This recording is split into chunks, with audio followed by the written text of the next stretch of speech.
غیر قانونی طور پر بھارت کے زیر قبضہ جموں کشمیر میں بھارتی فوجیوں نے اپنی ریاستی دہشت گردی کی تازہ کارروائی میں آج ضلع جموں میں 3 کشمیری نوجوانوں کو شہید کر دیا۔ قابض فوجیوں نے نوجوانوں کو ضلع کے علاقے اخنور میں محاصرے اور تلاشی کی ایک پرتشدد کارروائی کے دوران شہید کیا۔ اس سے قبل آج صبح اسی علاقے میں تلاشی کی ایک کارروائی کے دوران بھارتی فوج کی گاڑی پر حملہ ہوا تھا۔ بھارتی فوجیوں نے paramilitary central reserve police force کے اہلکاروں کے ہمراہ ضلع کپواڑہ کے علاقے یونسو میں اشفاق مجید نامی ایک نوجوان کو گرفتار کر لیا۔ نوجوان کی گرفتاری کا جواز پیش کرنے کے لیے اسے مجاہدین کا معاون قرار دیا گیا ہے۔ دریاسنا کل جماعتی حریت کانفرنس آزاد جموں کشمیر شاخ کے ایک وفد نے اسلام آباد میں اقوام متحدہ کے دفتر میں ایک یادداشت پیش کی، جس میں مقبوضہ جموں کشمیر میں جاری انسانی حقوق کی سنگین خلاف ورزیوں کو روکنے، مقبوضہ علاقے کو یک طرفہ طور پر بھارت میں ضم کرنے اور آبادی کے تناسب میں تبدیلی کو روکنے کے لیے بین الاقوامی مداخلت کا مطالبہ کیا گیا ہے۔ یادداشت سید فیض نقش بندی، شمیم شال، شیخ عبدالمتین، زاہد صفی اور امتیاز وانی نے پیش کی۔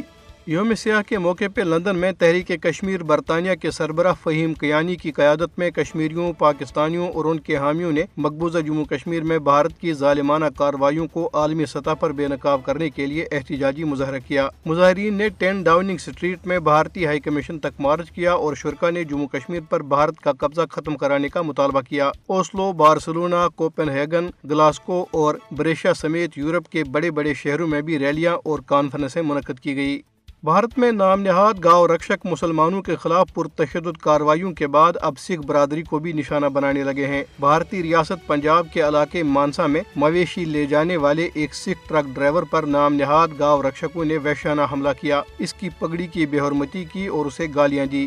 ادھر مقبوضہ کشمیر میں بجلی کا بحران شدت اختیار کر گیا ہے اور علاقہ بجلی کی وافر مقدار پیدا کرنے کے باوجود اپنی ضروریات کو پورا کرنے کے لیے ترس رہا ہے۔ مقامی آبادی پر وافر مقدار میں بجلی کی پیداوار کے باوجود جموں کشمیر میں بجلی کی قلت پائی جاتی ہے، کیونکہ بجلی کا بیشتر حصہ بھارت منتقل کیا جاتا ہے، جس سے مقامی لوگوں کو بجلی کی بار بار بندش اور رکاوٹوں کا سامنا کرنا پڑتا ہے۔